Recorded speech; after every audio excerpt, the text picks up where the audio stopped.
Alang sa wa gyud katilaw og ekonomikanhong kalisod ni ining kalibutana, suginlan ta mo kung unsa ang kahimtang sa atong mga igsuon nga nagilaid, nga naglisod, mga kabus. Ang kinabuhi sa mga kabus, adunay daghang higayon nga dili gyud sila kakaon katulo sa usa ka adlaw. Kung nanimba ang atong mga igsuon nga mga kabus karon, mubuto sila ining akong giistorya. Ug kung galing makakaon man sila, no, ilabi ng mga kabus nga daghan bitaw anak, sa atong kasinatian, sige jud mig magsud-an og asin, no? Itawag namon isa una og target, no? Target kay gikan sa imong luto nga gilingin-lingin, imong i-target atong asin, no? Dili gyud sayon ang kinabuhi sa kabus. Gani sa kami pay gagmay, no? Kung nananaw akong mga igsuon karon, mahimuot mi kay niining mga panahuna nga dagko nami, wa na jud ni mahitabo pod kaluoy sa Dios ang kinabuhi. Magsud-an mi ginamo sa una, pahaton pa sa among mga ginikanan, no?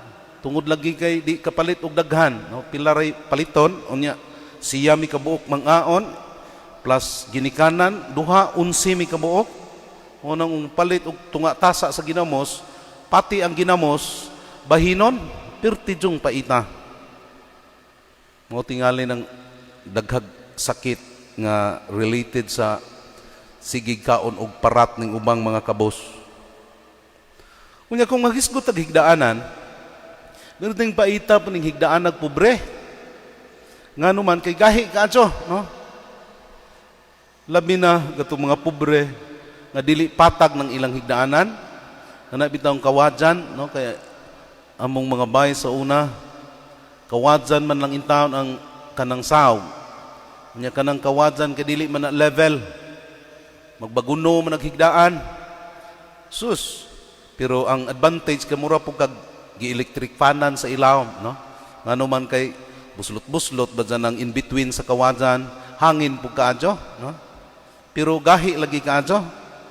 Karon gud nga wa na ko kahigdag kawadyan, kaingon ko ngani unta tong kinabuhi sa una, no? Higdag foam, untol-untol pa, no?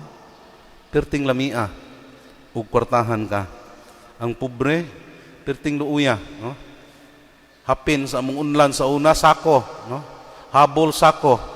Nganong sako ang ihabol kay gipangkagid pod, no? Maoro po'y ikaut sa kagid, no? Perti jong paita. Kung ang mga dili pobre ihatod sa eskwelahan, puluminos na ay motor, sus ang pobre sa gunsang kaladua magbaktas in town og motungha, perti jong paita. Adyo labag magbaktas og naibawon, wadya mo po ibawon. Kanang mga pobre ninyo, mga classmates, mga kanang medyo kanang naahan, obserbahin ninyo na, di ba, og ting paniud to, musibat na. Nganong musibat na, kay uwa, dyan mo na ibawon, posible gabawon nagkanang kinugkod nga lube, no? Kay nga na man mi sa una god, no? Maubito ng dihay mga higayon sa unas kami pay high school sa Bulhay, nakakaton mig pangawat og bawon tungod sa kagutom. Kay gamo intawng bawon kinudkod og lube, gibutang pa jud sa luto nga giputos og unas. Aw. Daghan mag mga dato mobilin og bawon atong among binlanan. Aw, pasensya sa mga kawatang pobre yad, no? Maniudto yun sila kinudkod sa lube. Maunay kapait og pobre na. Unya, kung pobre na, daghan tag dili matilawan, no? Mag-iskot tag pagkaon, sus, makatilaw lag karni ng pobre sa una og naay tapos. Di man uso ng birthday sa una, no? Karon naman na, no? Tapos na dun sa una og kasal. Ana rin din taong katilaw og karne ng pobre sa una, no? Tanaw ko mga bata nga magsakay og bisikleta sa una, sus, sangko sa langit akong kaibog. Ngano man kay wain taon tay ipalit og bisikleta.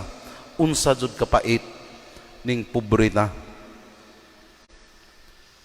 Atong santos nga ebanghelyo karon mga binati kung maigsuon, kining gitawag nato beatitudes of Jesus. Ingon dinhi, Mateo ning atong gigamit karon. Pero dito sa version ni San Lucas, ingon dito gyud, bulahan ang kabus kay ila ang gingharian sa langit, no? Dinhi, bulahan ang kabus sa espiritu. Sa version ni Mateo. Unya, kanang word nga beatitude mga igsuon, ang buot ipasabot ana, happiness, malipayon. Mao bitaw nang sa ubang version sa Biblia, moingon dito, happy are the poor, no? Dili blessed, no? Happy are the poor. Nganuman kay ang beatitudes, ang buot niyang ipasabot is kalipay. Karon mangutana ko natong mga kabos, no? Mutuo mos Ginoo kun moingon siya nga bulahan tang mga kabos. Iguli ninyo karon jamo pay ipamahaw, no? Unsang paniud to, samot kawa jamo, unya ingnon ta sa Ginoo nga bulahan ang kabos, no? Dili na to idiretso sa espiritu, kanang kabos lang, no? Kinsay kabos na minaw nako karon nga moangkon sa ilang kaugalingon nga malipayon sila kung maghisgutag kahimtang sa ekonomiya. Mutuo ka mo mga igsuon, no? Ingnon mo bisag ako na lang wa naman ang historical Jesus, ako'y moingon ninyo pagtanaw ko ninyo karon asin inyong gisud-an nya diri sa kumbinto tulo ka klase among gisud-an. Ingnon mo nako yahaya ninyo, no, asin inyong gisugdan, no? Di ba ka ko ninyo laparuhon, no? Di ba ka ko ninyo ingnon adto mo kapader kay bisag kinsa may mohatod nimo pagkaon sa kumbinto ug di ka hatda na padto kay ipalit, posible, no, nga mao na inyong reaksyon o magjama-jama kog ingong moingon kog bulahan. Kay akong giingon ninyo nga moingon tag beatitudes, ang meaning ani is malipayon, no? Inon kanako, huy hayahaya nimo, no? Malipayon jud ka kaadyo kay gabaktas kagikag sampuangon paingon sa Kalapi National High. Di ba ka kunimo bunog bato da dyan, no? Unya imong classmate gihatod og kanang SUV. Kinsa kay bulahan ninyong duha mga igsuon, no? Samot kun moingon ta ang kining kalibutan nga atong gipuy-an, gitudluan ta, gipatuo ta nga ang kalipay atong makaplagan lamang diha sa mga sapi ug sa bahandi, no? Kini manggong kalibutan nga atong gipuy-an, nagtudlo nato nga malipayon ang tao kun daghag sapi, kun daghag bahandi. Mao bitaw ning kasagaran, no? Tinunto og tinaro nga paagi daghang mga tao nga naningkamot nga masapian. Nganuman kay ang gitudlo sa kalibutan sukwahi sa gitudlo sa Ginoo, no? Kay kinsa may tan-aw nato ning kalibutan ng malipayon kadto bang jamoy gikaon, yaya man kig patay nga nang uban sa sap, kig sumbagay ubag bugas ray pilahan, nya moingon tag wa mutudlo ang kalibutan nga tuas kwarta og sapi ang kalipay. Mao bitaw nang daghang mga ginikanan nabagoy bing ginikanan nanak pag binuutan jud ka. Ang number 1 nga itudlo sa ginikanan pag tinarong jud eskwela nak, no? Aron ka makatrabaho. Mao jud nay kasagarang itudlo. Nganuman kay ang kalibutan nga atong gipuy-an nagtudlo nato nga ang kalipay adto makuha sa sapi. Nalimot tingali ta mga binati kong maigsuon nga wa masayop si Jesus pagtudlo nato sa beatitudes. Kay daghan ng mga tao mutuo sa panultihon nga money can never buy happiness. Akong balikon ha, kinilang maong panultion mga igsuon mo prove nga Jesus is very right in his beatitudes, because nowadays many people do believe that money can never buy happiness. Unsa man gud ng happiness, no?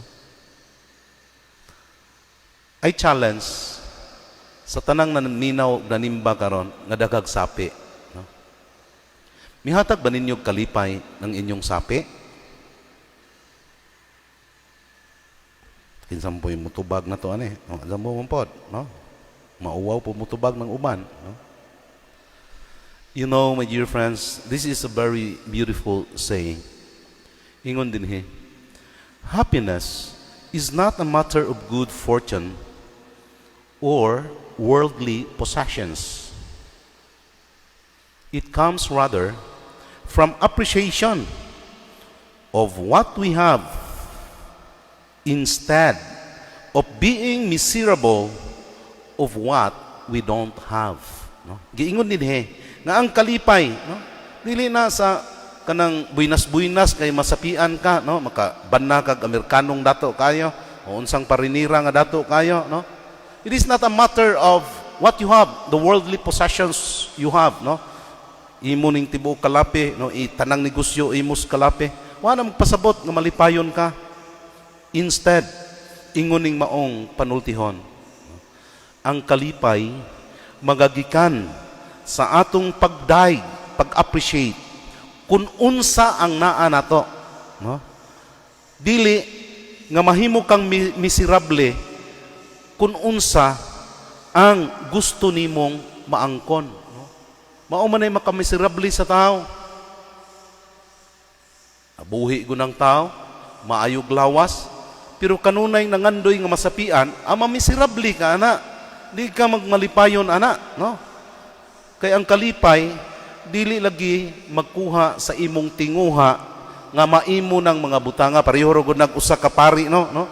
Sigig pangandoy og sakyanan, unsa di jud niya maabot, malipay di siya ana. Kung si misyon na ija ana, no? This is a very beautiful quotation, my dear friends. Akong balikon ha. Happiness is not a matter of good fortune or worldly possessions. It comes from appreciating what we have instead of being miserable of what we don't have, no? Manong sige man kag damgo anang mga butang nga wa nimo appreciate the things you own and you have, no? Ana ka malipay, no? Tagan ka sa Ginoo og kinabuhi, gihatagan kaniya maayong panglawas, di pa jud ka malipay ana. Gihatagan kaniya mga ginikanan, gihatagan kaniya kapikas, di pa jud ka malipay ana. Mangita pa jud kag lain, no? Kanang mangita lain, miserable gyud na siya, no? Nganuman kay wa siya ka appreciate kun unsa ang anaa niya. Mao nay kalipay, mga binati kong maiso, no? Happiness comes not from relying on riches, but of course from relying on God. Kay mauni buot ipasabot sa beatitudes, no?